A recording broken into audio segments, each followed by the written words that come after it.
بسم الله الرحمن الرحيم الحمد لله رب العالمين والصلاة والسلام على رسولنا محمد وعلى آله وأصحابه أجمعين.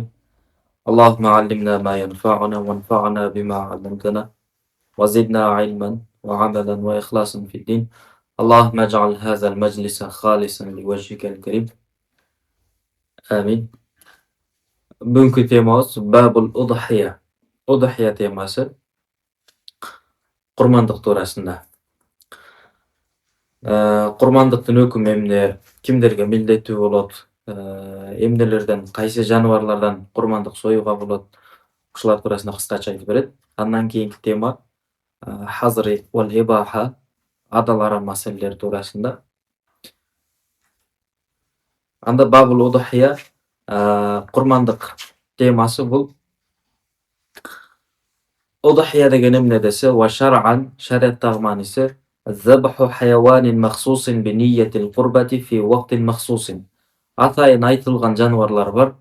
Белгилүү бир жаныбарларды курба, ибадатты, соопту ниет кылып, атайын көрсөтүлгөн убакытта союуну курбандык деп айтабыз. Ошол курбандык деп эсептелет. Анын өзүнүн шарттары бар. Курбандык союу милдеттүү болуш үчүн албетте биринчи мусулман болушу керек, андан кийин муким болушу керек, сапардагы кишиге милдеттүү болбойт. Анан бай болуш керек. Бай дегени бул садака фитир милдеттүү боло тургандай деңгээлдеги бай болуш керек. Дагы бир милдеттүү шарты бул рүкүнү, атайын сойгонго дурус болгон жаныбарды курмандыкка чабуу керек, ошондо гана дурус болот. Анда матынга карай турган болсок, таджибу деп айтат. Бул курмандык союунун өкүмүн айтып берет. Курмандык союунун өкүмү важип. Курмандык союунун өкүмү важип. Канча каруу милдеттүү болот. Ала хуррин, кимдерге десе, биринчи эркин адамдарга, кулдарга милдеттүү болбойт. Эркин адамдарга курмандык союу милдеттүү болот биринчи шарты. Андан кийин муслимин, мусулман болуш керек. Мукимин, мусафир болбош керек, сапардагы киши болбош керек. Муким, жергиликтүү адам болуш керек. Анан мусирин, бай болуш керек. Бай дегенде, жогоруда айткандай, фитир садака милдеттүү боло тургандай бай боло турган болсо, зекет милдеттүү боло тургандай эмес, фитир садака берүү милдеттүү боло тургандай байлыгы боло турган болсо, ошол киши курмандык чалуусу милдеттүү болот, важип болот. Ан нафсихи, өзүнүн атынан соет, өзүнүн атынан курмандыгын чалат. Өзүнүн атынан шатун, бир кой курмандыкка сойсо болот. Ау субу баданатин, же болбосо жетөө биригип туруп, бир төө, бир уй курмандыкка сойсо болот. Жети киши биригип курмандыкка жаныбар сойгондо, бул жерде төө жана уйлардан сойсо болот дедик. Ошол жети кишинин үлүшү жалпы шериктеш болуп курмандык союп атканда бир кишинин үлүшү 7/1 үлүштөн аз болуп калбаш керек. Эгерде 7/1 үлүштөн аз болуп кала турган болсо, анда курмандыгы жарабай калат. Ошол шериктештердин эң эле аз дегенде бирөөсүнүн үлүшү 7/1 бөлүүгө бара болуш керек. 5 киши биригип, 3 киши биригип, 4 киши, 2 киши биригип курмандык чалса жарай берет. Бирок ошол учурда бирөөсүнүн үлүшү 7/1 азайып кетпеш керек. 7/1 аз болуп калбаш керек. Анан этти дагы килограмм менен так кылып бөлүп алышат. Ошондо дурус болгон болот. Фаджран нахри ила ахири айямихи, кайсы убакытта курмандык союу милдеттүү болот, кайсы убакытта курмандык союу керек десе, фаджран нахри, курман айт күнү таң багымдаттын убактысында башталат. Эки бөлүп карайбыз. Айт намазы окулган жерлерде айт намазынан кийин курмандык союп башташ керек. Айт намазы окулбаган жерлерде, ал жерлерде багымдаттын убактысы каралат. Ила ахири айямихи, анан курбан айт күнүнөн баштап 3 күн курмандык сойсо жарайт. 3-күн күндүн күн батканга чейин курмандык союп жетишип калса жарайт. Андан кийин курмандык сое турган болсо, анысы эсепке алынбайт. Вала тузбаху фил мисри кабла салати. Шаарларда мындан максат ошол Айт намазы окула турган жерлерде айт намазы окулганга чейин курмандык чалууга болбойт. Айт намазы окулган жерлерде, шаарларда, райондордо айт намазы окулган жерлерде биринчи айт намазын окуп келгенден кийин анан курмандыгын соет. Wa sahhal jaza'u min ad-da'ni. Койлордон ошол жаза дегени коозу болот. Коозу бул 6 айдан ашкан, 6 айдан жогору коозулар. Буларды дагы курмандыкка сойсо болот. Эгерде ошол коозуну 1 жаштагы койлорго аралаштырып койсоң, арасынан ажыратып көрө албайсың. Мындай айырмасы деле жок боло турган болсо, ошо 1 жаштардай көрүнө турган болсо, ошол коозуну сойсо жарай берет дейт. Бирок бул ошо койлордон гана кооз чыгарылат. Башкалардан уй, төө, эчкилерден сани болуш керек. Сани деген эмне десе, as-saniyyu minal ibli, төөлөрдөн сани дегени бул 5 жаштагы төөгө айтылат. 5 жаштагы төө сани деп айтылат. Уйлардан болсо 2 жаштагысы сани деп айтылат. 2 жашка толгон, 5 жашка толгон ушу төө уйларды сойсо жарайт. Wal ma'zi, эчкиден курмандык сое турган болсо, алар дагы 1 жашка толгон болуш керек. Wa yudahha bil jamma'i. Jamma дегени жанагы мүйүзү жок. Токол деп коет го. Токол дейт. Мүйүзү жок уйларды курмандыкка сойсо жарайт. Jamma деген ошол. Wal khasi. Khasi дегени жанагы бычылган жаныбарларды дагы курмандыкка сойсо жарайт. La bil awra. Бирок ошол бир көзү көрбөй калганды аура деп коет. Аны курмандыкка сойгонго жарабайт. Ажифа дегени өтө эле арык, жанагы чучугу толбогон, өтө арык же башка бир белгилүү бир оорусу болгон жаныбарларды дагы курмандыкка сойгонго жарабайт. Аны ажифа деп коет, өтө бир арыктарды. Wal аржа дегени бул жанагы аксак баскан жаныбарларды дагы жолок. Алар да курмандыкка сойгонго жарабайт. Wa maqtu'i aksaril uzuni. Кулагынын көпчүлүк бөлүгү кесилип калса, аны да курмандыкка сойгонго жарабайт. Awiz zanabi, же куйругунун көп бөлүгү кесилип калган болсо, аны да курмандыкка сойгонго жарабайт. Awil ayni, же көзү жакшы көрбөсө, аны да курмандыкка сойгонго жарабайт дейт. Көзү жакшы көрбөсө деле. وإن كان شريك الستة مريدا للحم لم يجز عن واحد منهم. 6 kişi birigip 6 kişinin бирөөсү жөн гана этке ниет кылып шерик болгон болсо, жалпы баарынын курмандыгы жарабайт. Калгандардын баары курмандыкты ниет кылган болсо дагы, бирөөсү эле алардын арасынан этти ниет кылган болсо, жөн гана эт алымы. Анда жалпы баарынын курмандыгы жарабай калат. Wa ya'kulu min lahmi udhiyatihi. Өзүнүн чалган курмандыгынан дагы жесе болот, этинен жесе. Wa yu'kilu ghaniyan wa yaddakhiru. Анан бай адамдарга дагы жедирсе дагы болот. Бай адамдарга берсе дагы болот. Wa yaddakhiru, же болбосо сактап койсо дагы болот. Курмандыгын, этин сактап койсо дагы болот. Wa nudiba an la yanqusa at-tasadduqu an ath-thuluth. Анын көпчүлүгү садака берет. Этти сойгондон кийин таратат. Ошол садака бергенде, берген садакасы дагы 3/1 аз болуп калбаганы мустахаб. 3/1 аз болбогону мустахаб. 3/1 көбүрөгүн таркатканы жакшы. 3/1. Wa yatasaddaqu bi jildiha aw ya'malu minhu nahwa jirabin. Анан терилерин сатпайт, терилерин ошол садака кылып берсе болот. Же болбосо жаныбардын терисинен мурдайым иштетишкен, атайын идиш кылып тигип жасап иштетишкен да, ошентип иштетсе дагы жарайт. Түшүнүктүү? Курмандык туурасында кыскача ушинтип айтат. Кийинки тема бабул хазри вал ибахати. Ханафи мазхабындагы өзгөчө бир башка мазхабтардан айырмасы өзгөчөлүгү. Hazr wal ibaha деген темасы бар. Фикхта hazr wal ibaha деген темасы бар. Бул башка дагы аталыштар менен дагы аталат. Макрухат деген дагы ат менен аталат. Бул жерде hazr wal ibaha деген ат менен аталып атат. Негизи бул жерде кандай маселелер айтылат десе, адал арам маселелери айтылат. Адал арам маселелери. Ар кандай, ар кайсы темадагы маселелерди алып келет, ушул жерге чогултат. Башка мазхабтардан айырмасы бизде hazr wal ibaha деген тема бар да. Кызык бирок кызыктуу темалар алып келет. Куриха тахриман лахмул атан. Биринчи маселе бул эшектин этин жеген макрух тахрими. Эшектин этин жөө макрух тахрими. Арамга жакын макрух деп билебиз.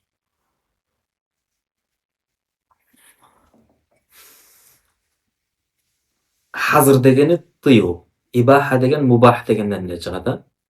Тыюулар жана уруксат берилгендер.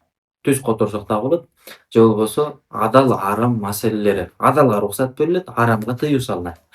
Адал арам маселелери. Биринчи маселеси эшектин этин жөө макрух тахрими деп айтты. Ва лабануха, анын сүтүн ичүү дагы макрух тахрим. Арамга жакын. والأكل والشرب والتطيب من إناء ذهب وفضة للرجل والمرأة. Андан кийинки маселе эркек кишиге дагы, аял кишиге дагы алтындан, күмүштөн жасалган идиш менен ичүү, тамак жөө, же жасануу, жанагы атыр куюп ошону колдонуучу. Жалпы ушул алтындан, күмүштөн жасалган буюмдар менен колдонуу аял кишиге дагы, эркек кишиге дагы бирдей тыюу салынат. Болбойт, дурус эмес. Бул дагы макрух тахрими. Ва халла шурбу мин инаи муфаддадин ва яттaqi мавди'ал фиддати. Бирок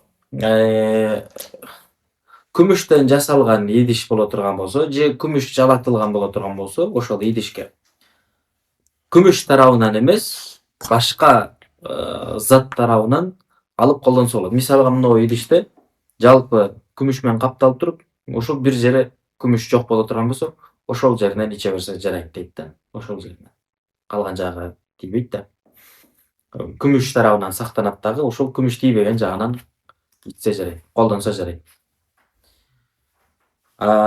Wa yahrumu lubsul harir 'ala ar-rajuli lal mar'ati illa qadra 4 asabi'.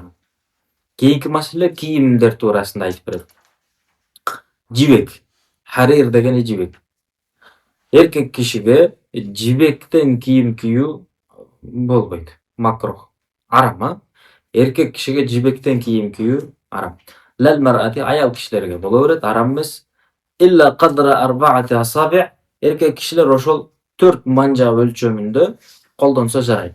Жанагы кийимдердин белгилери, жанагы логолору түшүрүлгөндөр болот го. Же болбосо жанагы этикетти ошолар. Эгер жибектен болуп калган болсо жарай берет. Ошондой бир аскерлердин атайын эмелери, белгилери болуп калат. Эмблемалары. Ошондой деңгээлде болсо жарай берет, колдонсо болот. Wa yahillu ma sadahu ibriyasimu wa luhmatuhu ghayruhu. Анан ошол кайра жибек жөнүндө маселе кийим негизи материал токулат. Монондойго узун жип кетет дагы, анан туурасынан да жип кетет. Узундан туурасынан. Мурда жанагы килем соккондорду көргөнсүңөрбү? Узундан жип тартып алат дагы, туурасынан тартып киргизип туруп ура берет. Эми ошол жерде ма садаху дегени узундан кеткени. Узундан тартып алган жиптериң. Узундан тарткан жиптериң мына ибриясим дегени ал деле жибек.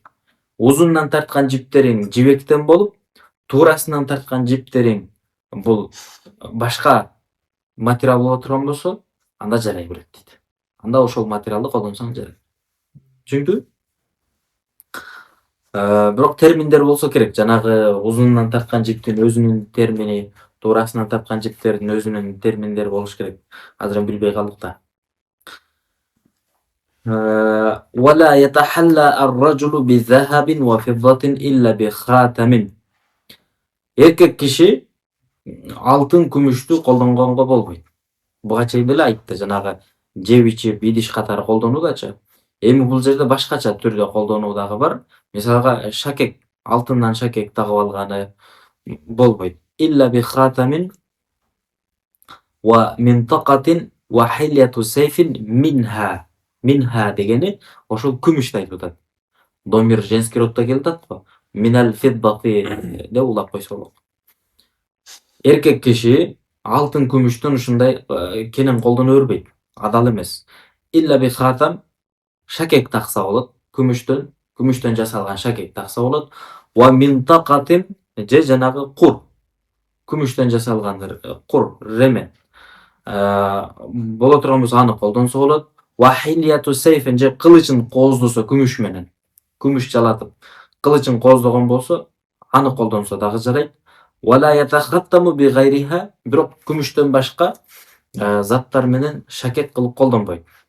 Таштан, темирден, ар кандай түрдүү эмелер бар го. Ошо башка заттагы заттар менен шакек кылып колдонгонго болбойт. Ва куриха илбасу сабийи захабан ау хариран. Буга чейин айтты го, алтын колдонгонго болбойт, жибекти кийгенге болбойт деди го. Эми ошону жаш балдарга дагы кийгизүү, жаш балдарга дагы колдонуу макрух болуп калат. Жаш балдарга дагы.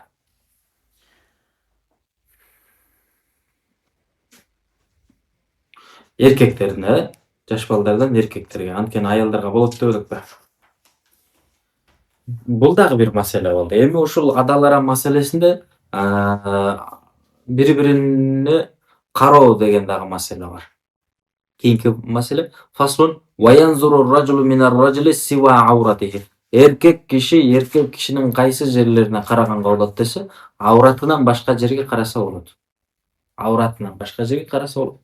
Эркек кишинин аураты кайсы жерин? Киндиктин астынан тизенин астына чейин. Ошол киндиктин астынан тизенин астына чейинки башка жерлерин караса болот. Бирок ушул ауратына кароо күнөө болот. Ауратына кароо күнөө. Ва мин заужатихи ва аматихи иля фаржиха. Аялын же күңү боло турган болсо, жалпы денесиге караганга болот. Ва мин махрамихи иля ар-раси вал вajhi вас садри вас сaqi вал адуди ин амина шахвата. Эми махрамдары болот. Биринчи эркек кишилерди айтты. Андан кийин аялы, анан күңүн айтты. Экөөтөң өзүнүн мүлкүндөгү карамаганда. Эми махрамдары бар. Эжелери бар, карындаштары бар, махрамдары. Махрамдарынын кайсы жерлерине караганга болот десе, илар рас, башына караганга болот. Вал вajh, жүзүнө караганга болот. Вас садр, көкүрөгүнө караганга болот. Вас сaq, балтырына караганга болот. Вал адуд, булчуңун айтат, булчуңга караганга болот. Бирок ин амина шахвата, шахват шахваттан аман калам деген ишеним болсо, шахваты күчөп кетпей тургандай деңгээлде болсо. Эгер шахват күчөп кете турган болсо, болбойт. Махрамы болсо дагы. Ла иля захри вал батни вал фахзи. Белине, курсагына, сандарына караганга болбойт. Махрамдарына, өзүнүн махрамдары. Ва хукму амати гайрихи казалик. Анан жана өзүнүн күңү деп элекпи? Эми башка бирөөнүн күңүнө кандай каралат десе, мисалга Бекназардын күңү бар. Искендер Бекназардын күңүнүн кайсы жерлерине караганга болот десе, жанагы махрамдардын ичинен айтып берди го, махрамдарын ушундай жерге. Ошол махрамдары сыяктуу жерлери каралат. Ва ма халла назаруху халла ламсуху илля мин ажнабиятин. Эми дагы бир эреже. Караганга рухсат берилген жерлерин кармоого болот.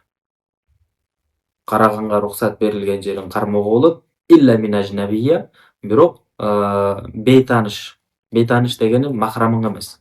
Махрамыңда болбогон бир аял кишиге кармаган болбойт. Караганга болгон менен кармаган болбойт.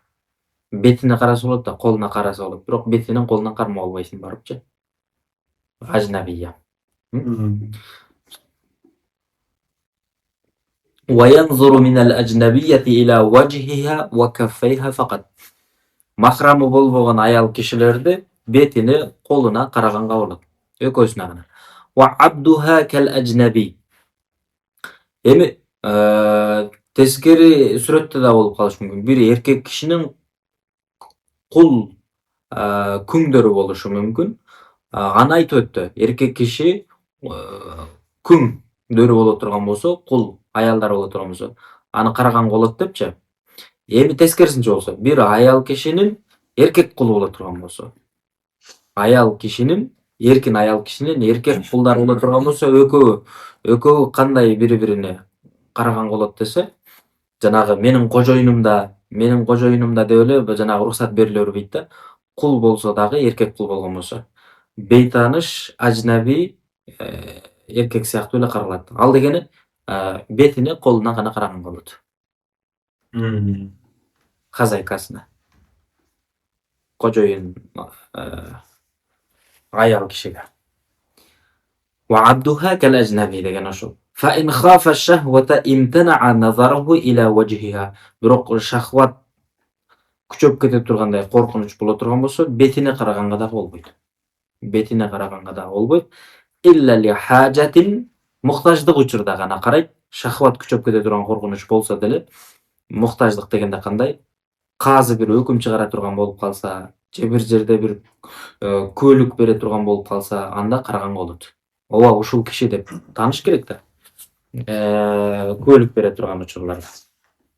وينظر الطبيب إلى موضع مرضها وتنظر المرأة المسلمة من الرجل كالرجل من الرجل. Дарыгер кайсы жерлерге карайт десе, оорулуунун ооруп аткан жерлерге карайт. Мүмкүнчүлүк болсо, ошол ооруган, дарылай турган жерлерине эле караш керек. Авратын жалпы ачып албастанчы. Зарылчылыкка жараша караганга болот. Wa tanzurul mar'atul muslimatu minar rajuli.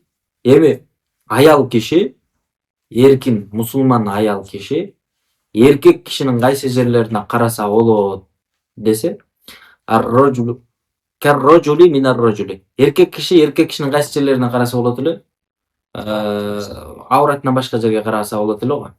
Аялдар дагы ошо эркек кишилердин авратынан башка жерге караса күнөөкөр болбойт.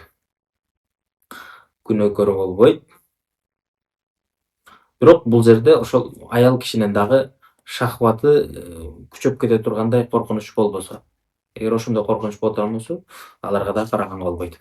Аялдыкы жеңил экен, эркекти караган. Күнөөкөр болбойт. Бабул мутафарриqat. Анан ушундай дагы кээде китептерде ушундай эмелер келет. Жалпы аралаш бир маселелерди алып келет. Бир темага байланбаган, жалпы көп жашоодо кездешкен ушундай бир темаларды алып келет да, аны мутафарриqat деп атап коет. Жалпы аралаш маселелер. Бабул мутафарриqat ар кандай маселелерди чогултуп коет. Мисалга, хурул фарати ла юфсиду дуhna wal ma'a illa iza zahara ta'muhu aw lawnuhu. Мисалга, чычкандын тезеги бардык үйдө бар да. Бүт эле үйдө чычкан болот. Анан ошол чычкан тийип кеткен жер, чычкандын тезеги түшүп калган суу, май, продукттан бардыгы арам болуп калабы? Болбойбу десе, жок. Бул жерде аны бузбайт. Нажас кылбайт. Illa iza zahara ta'muhu aw lawnuhu. Болгону ал жерде ошол тезегинин даамы же болбосо түсү билине тургандай деңгээлге жетип калса, анда болбойт. Эгер ага жетпеген болсо, колдонсо жарай берет анда. Анткени андан сактануу кыйын, өтө кыйын. Кийинки маселе, рa'sun mutalattihun bidamin fa uhriqa wa zala anhu ad-damu fattukhidha minhu maraqatun jaza. Биздин маселеде таза. Эгерде баш кан менен жанагы сүртүлгөн баш боло турган болсо, анан аны отко кактадың, отко күйгүзүп туруп, кан кетти. Фаттухиза минху маракатун, анан ошол башты салдың да бир шорпа жасадың. Адалбы, жесең болобу десе, жаса. Дурус, жесең болот. Биздеги эт бышырганды, баш бышырганды ушинтип айтышат. Башты бышырып жегенде башында ошо кан болот. Канды отко кактап туруп күйгүзөсүң, каны кетет, жүнү кетет. Анан аны шорпа кылып бышырасың. Ошол дурусбу десе, дурус. Жаса. ولو نوى قضاء رمضان ولم يعين اليوم صح.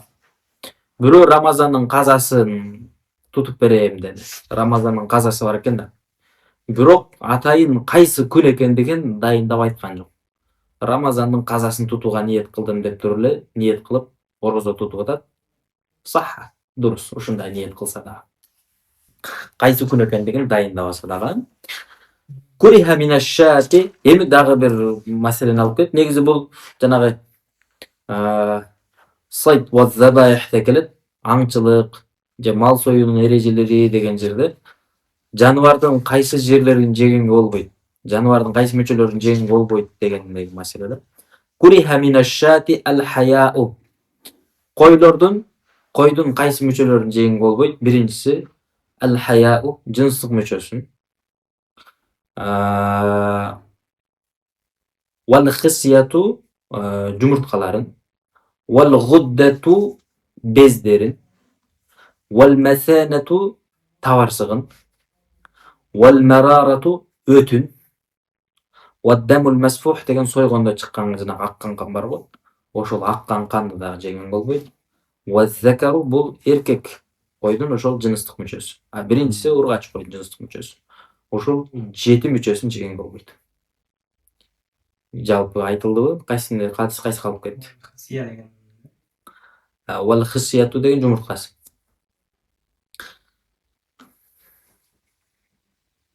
Терисин жесе алабы?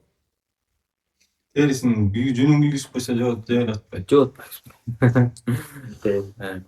والمسابقة بالفرس والإبل والأرجل والرمي جائزة. Дагы мындай темалар бири-бириге байланышпайт да, ар кандай тема. Эми бул жерде мусабака. Кымарга байланыштуу тема. Мусабака жарыш өткөзө турган болсо, бил фарас, ат менен, ат жарыштырып, wal ibli, төө менен бир жарыш өткөзө турган болсо, wal arjuli, же болбосо жөө жүрүш, жөө басып бир жарыш өткөзө турган болсо, wal ramyi, жана акыркысы жаату менен жарыша турган болсо, jaizatun, дурус. Эгер ушундай белдеше турган болсо. Wa haruma shartul ju'li min al-janibayn. Бирок жу'л дегени сыйлык. Сыйлыкты эки тараптан тең коюу арам болуп калат.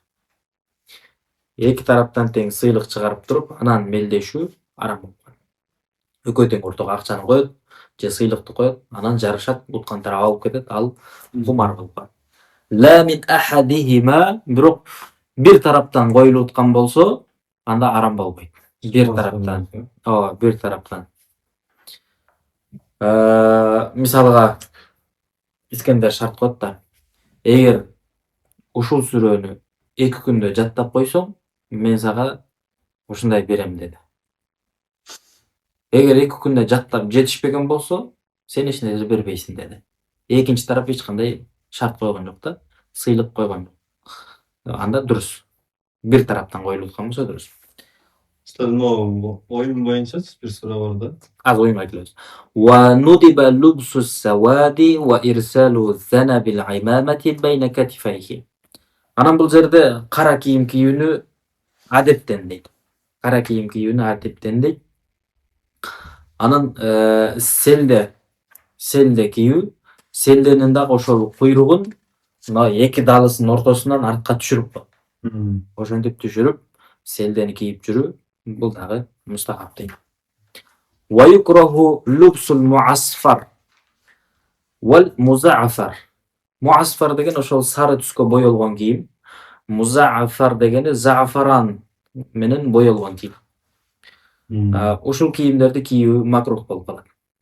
Негизи эле жанагы кызыл түстөгү кийим кийүү, жашыл, ушундай сары түстөгү кийимдерди кийүү дегенде эмнесин карайбыз, себеби эмнеде десе, бул аялдарга окшошуу же болбосо такаббур. Ушул экөөсү каралат. Ошол кийимди кийүү менен текебердик барбы? Текеберденип жүрөбү? Же ошол кийим кийүү менен аялдарга окшошуу барбы? Ушул эки маселе каралат. Эгерде окшошуу жок болсо, текебердик жок болгон болсо, анда макрух эмес. Важаза тахлияту мусхафин. Куран китепти кооздосо болот. Куран китепти кооздогонго уруксат берилет. Мисалга мурдакы доордо Куран китептердин аракеттери да жок болгон, тажвидтүү Куран деле жок болгон, чекиттердин өзү жок болуп атпайбы? Кийин белгилешти да. Эми Куран китепти ошондой алтын жалатып, жазып, урматтап, ошентип кооздосо жарайт. Тыштап, эметипчи, Куранга урмат болот. Бирок азыркы учурда көпчүлүгү эметкен мындай бир туура эмес маселе, Куранды өтө кичинекей кылып жасоо болбойт. Макрух. Анткени ал окулбайт. Суйнер болуп калат. Куранга урматсыздык болуп калат. Ва духулу зиммийин масжиден. Зимми мусулман эмес адам, ошондой бир амандык тилеп жүргөн мусулман эмес адам мечитке кирсе болобу десе, мечитке кирсе болот. Ва иядатуху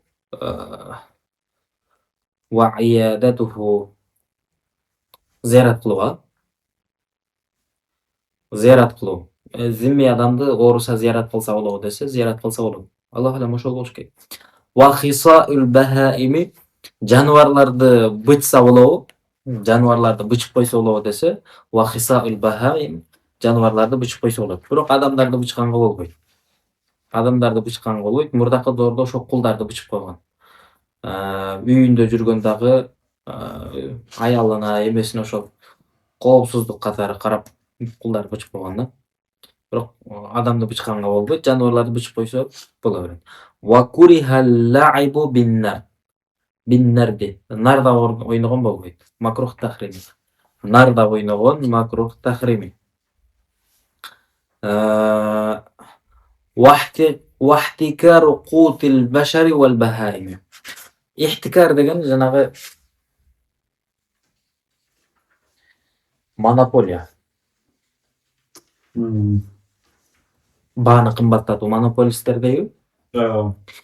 Мисалга шаарда бир картошканы кабыл алган бир эки фирма бар дейли. Эки фирма кадимкидей бааны өзгөрткөнгө жанагы шаардагы баа кымбаттап же арзандап кетишине таасир этие тургандай ошондой чоң фирма боло турган болсо, ошолор бааны кымбаттатып элди кыйнаганы болбойт, арам болуп калат. Макрух.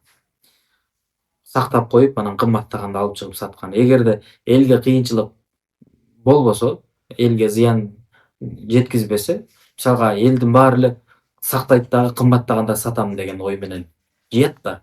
Дыйканчылыгын ошого кылат.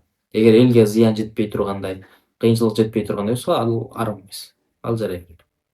Вал бахаим, бул жерде адамдардын тамак ашы деди, анан бахаим ошол учурда жаныбарлардын дагы. Мисалга, бирөө чөптү же бедени атайын жыйнап алды дагы, ошол бир кымбаттаганда сатам деп. Бирок ошол учурда элге кыйынчылык туудура тургандай бир абал калып аткан болсо, анда болбойт. А эгерде жөн эле элге зыян жетпегендей эле кадимкидей көрүнүш болсо, анда кымбаттаганда сатам десе жарай берет. Дурус.